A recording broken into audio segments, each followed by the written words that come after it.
তো আজকে আরেকটা ইম্পর্টেন্ট টপিক নিয়ে আমরা আলোচনা করব, সেটা হচ্ছে ডায়াবেটিস আমাদের বডিতে কি ইফেক্ট করে, the effect of diabetes on human body. আপনি যদি অন্যভাবে বলতে চান, আপনি যদি ডায়াবেটিস রোগের চিকিৎসা না করেন তাহলে কি প্রবলেম হলো। আসলে ডায়াবেটিস রোগটা এমন একটা রোগ যে রোগে ইমিডিয়েট আপনার কোনো প্রবলেম নাও হতে পারে, আপনি নাও জানতে পারেন আপনি ডায়াবেটিক। মনে করুন কোনো কারণে হেলথ চেক আপ করতে গেছেন, দেখলেন আপনার সুগার সেখানে অনেক বেশি এসছে, আপনি জানতে পারলেন যে আপনি ডায়াবেটিক হয়েছেন, কিন্তু এর আগে তো আপনার কোনো প্রবলেম হচ্ছিল না। তাহলে আপনি কেন চিকিৎসা করাবেন? আপনি চিকিৎসা তো নাও করাতে পারেন, আপনার কোনো সিমটম নেই, আপনার শুধু ব্লাডে রক্ত শর্করা বেশি বা চিনির পরিমাণ বেশি বা গ্লুকোজ বেশি বা সুগার বেশি, সেই জন্য আপনাকে ডাক্তারবাবু বললেন আপনার ডায়াবেটিস হয়েছে, আপনাকে এই করতে হবে, আপনাকে এই লাইফস্টাইল মডিফাই করতে হবে, আপনাকে এতটা হাঁটতে হবে, এই খাবার খেতে হবে, এই এতক্ষণ ঘুমাতে হবে, এই ওষুধ খেতে হবে। এই নিদানগুলো আপনি কেন মানবেন?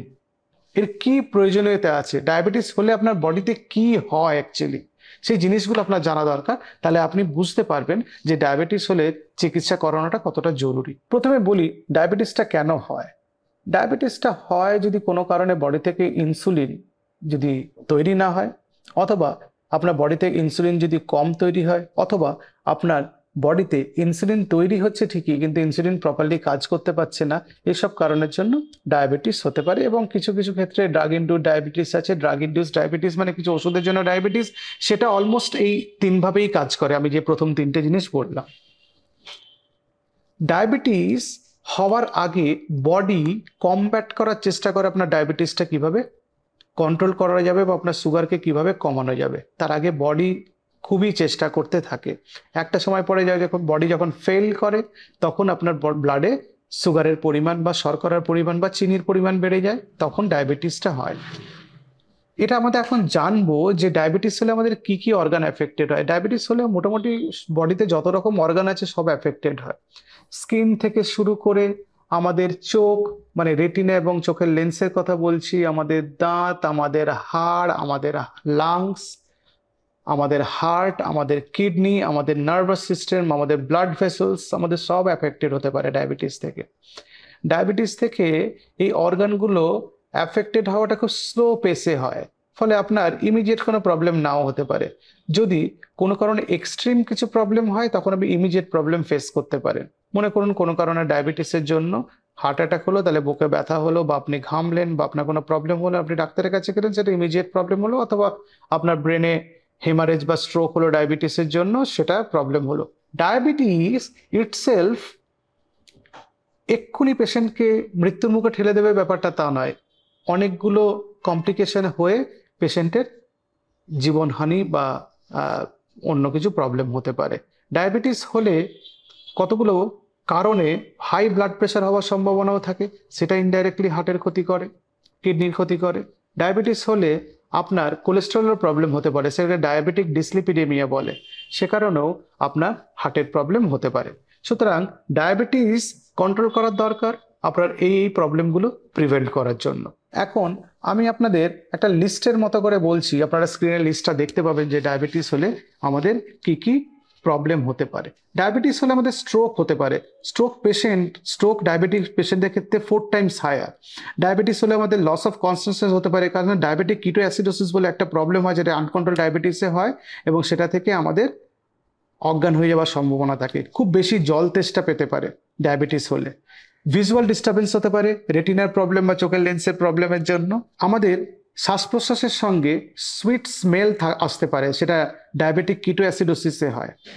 আর হার্ট ডিজিজের প্রবলেম হতে পারে, যেটা অ্যাক্সিলারেটেড আথেরোস্ক্লেরোসিস বলে, সেটা হার্ট ডিজিজ হয়, ব্লাড প্রেশার বেড়ে গিয়েও হতে পারে, অথবা ডায়াবেটিস ইটসেলফের থেকেও রোগ থেকেও হতে পারে। চান্সেস অফ ইনফেকশন বেড়ে যায়, বিশেষ করে ব্যাকটেরিয়াল এবং ফাঙ্গাল ইনফেকশন বেড়ে যায়। ফ্যাটিগেবিলিটি হতে পারে, মানে ল্যাক অফ এনার্জি হতে পারে। প্যানক্রিয়াটিক ম্যালফাংশন হতে পারে। একটা ডায়াবেটিক গ্যাস্ট্রোপ্যারাসিস বলে রোগ হয়, সেটাতে আমাদের স্টমাক থেকে খাবার নিচের দিকে নামতে পারে না, পেটে ব্লোটিং হতে পারে, গলা বুক জ্বালা করতে পারে, গা বমি করতে পারে, বেশি ইউরিন হতে পারে, ইউরিন দিয়ে প্রোটিন বেরোতে পারে। আমাদের ব্লাড ভেসেলস, যেগুলো পায়ে হাতের ব্লাড ভেসেলসকে ড্যামেজ করতে পারে, পেরিফেরাল আর্টেরিয়াল ডিজিজ বলে।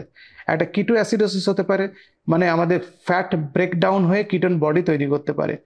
নার্ভগুলো ড্যামেজ করতে পারে, পিনস অ্যান্ড নিডলের মতো সেন্সেশন, কিছু ফুটছে বা কোনো কিছু ঢুকছে এরকম যন্ত্রণাদায়ক ব্যথা হতে পারে পায়ে, বা পায়ে সার না থাকার প্রবলেমও হতে পারে।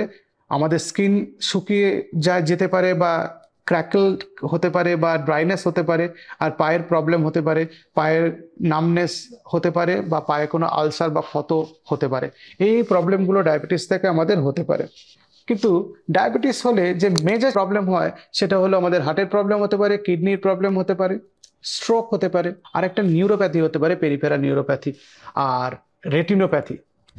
এই ইম্পর্টেন্ট এই জিনিসগুলো ডায়াবেটিস থেকে হতে পারে এবং এগুলো খুব ইম্পর্টেন্ট কমপ্লিকেশন অফ ডায়াবেটিস। আমরা যখন কোনো খাবার খাই, সে খাবারটা এনজাইমের মাধ্যমে হজম হয় এবং ফুড পার্টিকেলসগুলো ব্লাডে যায়, ইনসুলিন প্যানক্রিয়াস থেকে বেরোয়, প্যানক্রিয়াস থেকে বেরিয়ে এই ফুডগুলো অ্যামাইনো অ্যাসিড হতে পারে, ফ্যাটি অ্যাসিড হতে পারে, গ্লুকোজ হতে পারে, এগুলোকে সেলের মধ্যে ঢোকায় এবং সেলের মধ্যে আমরা ছোটবেলায় পড়েছিলাম ক্রেবস সাইকেল আছে, সেখান থেকে এনার্জি প্রোডাকশন হয়, এটিপি প্রোডাকশন হয়। তো এই পদ্ধতিতে ইনসুলিন হেল্প করে। যদি ইনসুলিন না হয় তাহলে তো গ্লুকোজটা সেলের মধ্যে ঢুকতে পারে না, গ্লুকোজটা ব্লাডে বেড়ে যায়, তখনই টেস্ট করলে দেখা যায় গ্লুকোজ ব্লাডে হাই এসছে, এটা ডায়াবেটিস। খুব সোজা, মানে রকেট সায়েন্স কিছু নেই, আপনাকে বললেও আপনি বুঝতে পারবেন। এবার ডায়াবেটিসের টাইপগুলো নিয়ে আমরা বলে নিই। টাইপ 1 ডায়াবেটিস, যেখানে ইনসুলিন প্যানক্রিয়াটিক বিটা সেলস থেকে বেরোচ্ছে না, কারণ অটোইমিউন ডিস্ট্রাকশন হচ্ছে প্যানক্রিয়াটিক বিটা সেলসের। টাইপ 2 ডায়াবেটিস, যেখানে ইনসুলিন কম তৈরি হচ্ছে বা ইনসুলিন যেটা তৈরি হচ্ছে সেটা কাজ করতে পারছে না, মানে ইনসুলিন রেজিস্ট্যান্স হচ্ছে। টাইপ 3C ডায়াবেটিস, এটা আপনারা খুব একটা শুনবেন না। এটা টাইপ 3C ডায়াবেটিসটা টাইপ 1 এর মতো, কিন্তু এখানে অটোইমিউনিটি রোল প্লে করে না। কোনো কারণে আপনার প্যানক্রিয়াটিক বিটা সেলসগুলো ডিস্ট্রাকশন হয়ে গেল, মানে আপনার প্যানক্রিয়াসে কিছুটা টিউমার হয়েছিল, প্যানক্রিয়াস বাদ চলে গেল, তাহলে তো বিটা সেলস আর নেই। বা সিস্টিক ফাইব্রোসিস হয়েছে, বা প্যানক্রিয়াটিক কোনো টিউমার হয়েছে, প্যানক্রিয়াসটা নষ্ট হয়ে গেছে তাহলে, বা ক্রনিক প্যানক্রিয়াটাইটিস হয়েছিল, সেলসগুলো নষ্ট হয়ে গেছে, তাহলে তার ইনসুলিন বেরোনোর জায়গা নেই। কিন্তু এটা এক ধরনের অ্যাকওয়ার্ড টাইপ 1 ডায়াবেটিসের মতো, কিন্তু টাইপ 1 নয়, এটাকে বলে টাইপ 3C ডায়াবেটিস। আর আছে জেস্টেশনাল ডায়াবেটিস, আরও অনেক অনেক ডায়াবেটিস আছে যেগুলো আমরা আলোচনা না করলেও চলবে, সেগুলো ডাক্তারবাবুরা দরকার এবং খুব রেয়ার বলে সেগুলো আমি আলোচনা করছি না। জেস্টেশনাল ডায়াবেটিস মানে হচ্ছে প্রেগনেন্সির আগে আপনার ডায়াবেটিস ছিল না, আপনার প্রেগনেন্সি শুরু হয়েছে, তারপর ডায়াবেটিস ধরা পড়েছে। সাধারণত 24 থেকে 28 সপ্তাহের মধ্যে টেস্ট করে দেখা হয় যে আপনার ডায়াবেটিস হচ্ছে কিনা। সেটা প্রেগনেন্সির কারণেই ডায়াবেটিসটা হয়। প্রেগনেন্সি প্লাসেন্টা হয়, তো পেটের মধ্যে বাচ্চা যখন আসে তখন প্লাসেন্টা বা ফুল আমরা যেটা বলি, সেখান থেকে কিছু হরমোন বেরোয়, সেটা ইস্ট্রোজেন হতে পারে, হিউম্যান প্লাসেন্টাল ল্যাক্টোজেন, এগুলো থেকে আর প্রোজেস্টেরন থেকে আমাদের ডায়াবেটিসটা হয়। সো 24 থেকে 28 সপ্তাহের মধ্যে ডায়াবেটিস ধরা পড়ে, কিন্তু এই পেশেন্টের আগে ডায়াবেটিস ছিল না, এটাকে জেস্টেশনাল ডায়াবেটিস বলে। ডায়াবেটিস যদি কারো হয়, মানে ডায়াবেটিস কারো হচ্ছে এবং তিনি তার ডায়াবেটিস চিকিৎসা করেননি, তাহলে সুগার লেভেলটা বিল্ড আপ করতে থাকবে, বাড়তে থাকবে, বাড়তে থাকবে, বাড়তে থাকবে, কিন্তু সুগার তো কোনো কাজে লাগছে না। গ্লুকোজটা বডিতে ব্লাডে আছে, কিন্তু গ্লুকোজটা আমাদের কোনো এনার্জি প্রোডাকশনের জন্য কাজ করছে না। তখন বডি কি করে, বডি মাসেল মানে প্রোটিন এবং ফ্যাটকে ভেঙে কিটোন বডি তৈরি করে। এই কিটোন বডি তৈরি করলে তখন সুইট স্মেল বেরোয়, আমি যেটা বললাম সুইট স্মেল বেরোয়, এবং এটা একটা মেডিকেল ইমার্জেন্সি। এখানে পেশেন্টের পেটে ব্যথা হতে পারে, পেশেন্ট আনকনসিয়াস হয়ে যেতে পারে এবং হাসপাতালে ভর্তি করে চিকিৎসা করতে হয়। ইনসুলিন, অ্যান্টিবায়োটিক লাগতে পারে কারো কারো, এবং আইভি ফ্লুইড মানে স্যালাইনের মাধ্যমে এগুলো চিকিৎসা করা হয়, এবং এটা লাইফ থ্রেটেনিং সিচুয়েশন, সুতরাং ওই অবস্থায় যেতে দেওয়া উচিত নয়। আর একটা প্রবলেম আছে, এটা হচ্ছে হাইপার অসমোলার হাইপারগ্লাইসেমিক সিন্ড্রোম বলে, HHS। এইটাতে পেশেন্টের কোনো একটা ইনফেকশন হলো, বা পেশেন্টের কোনো ধরনের ডিহাইড্রেশন হলো, বা পেশেন্ট এমন কিছু ওষুধ খেয়েছেন ব্লাড প্রেশারে যার জন্য তার ডিহাইড্রেশন হয়েছে, তার জন্য সাডেন গ্লুকোজ বেড়ে যেতে পারে এবং খুব অনেকটা বেড়ে যায় এবং ব্লাডটা খুব ঘন হয়ে যায়, পেশেন্টের ডিলিরিয়াম হতে পারে, আনকনসিয়াস হতে পারে। কিন্তু এখানে এই ডায়াবেটিক কিটোঅ্যাসিডোসিসের মতো কিটোন বডি তৈরি হয় না, তার জন্য সুইট স্মেল পাওয়া যায় না। ডায়াবেটিস থেকে কিডনি ড্যামেজ হতে পারে। আমরা বলেছি যে ডায়াবেটিস থেকে যে নেফ্রনসগুলো থাকে সেগুলো ড্যামেজ হয়। প্রত্যেকটা কিডনিতে 1 মিলিয়ন করে নেফ্রন থাকে এবং সেগুলো ড্যামেজ হয়, এবং ড্যামেজ হলে ইউরিনে প্রোটিন আসতে শুরু করে। প্রোটিন আসতে শুরু করলে কিডনি আমাদের রক্ত থেকে খারাপ জিনিসগুলো বার করতে পারে না, খারাপ জিনিসগুলো ব্লাডে বাড়তে থাকে, ইউরিয়া, ক্রিয়াটিনিন, ইউরিক অ্যাসিড এগুলো বাড়তে থাকে, তখন আমাদের কিডনির প্রবলেম হয় এবং তখন মনে হয় ডায়াবেটিক কিডনি ডিজিজ হয়েছে বা ডায়াবেটিক নেপ্রোপ্যাথি হয়েছে। সুতরাং ডায়াবেটিস, আপনি আনকন্ট্রোল ডায়াবেটিস রাখলে এই প্রবলেম হতে পারে। সার্কুলেটরি সিস্টেমে কি প্রবলেম হয়, মানে আমাদের ব্লাড ভেসেলসে কি প্রবলেম হতে পারে? ব্লাড ভেসেলসের মধ্যে অ্যাথেরোস্ক্লেরোসিস হতে পারে, কারণ ডায়াবেটিস থেকে ব্লাড প্রেশার বাড়ে এই অ্যাথেরোস্ক্লেরোসিস হওয়ার জন্য। ব্লাড ডায়াবেটিস কিছু বডিতে ফ্রি র্যাডিক্যালস তৈরি করে, সেগুলো ব্লাড ভেসেলের ভেতরে লাইনিংগুলোকে খারাপ করে দেয় এবং সেখানে কিছু খারাপ জিনিস জমা হয়। ব্লাড ভেসেলসগুলো সাধারণত এক্সপ্যান্সাইল হয়, মানে সংকুচিত প্রসারিত হতে পারে। যখন অ্যাথেরোস্ক্লেরোসিস স্টিফ হয়ে যায়, স্টিফ হলে ব্লাড প্রেশার বেড়ে যায়। National institute of diabetes, digestive and kidney disease এই অর্গানাইজেশনটা বলেছে যে ডায়াবেটিক পেশেন্টদের স্ট্রোক হওয়ার সম্ভাবনা অন্য পেশেন্টদের প্রায় দ্বিগুণ বা তারও বেশি।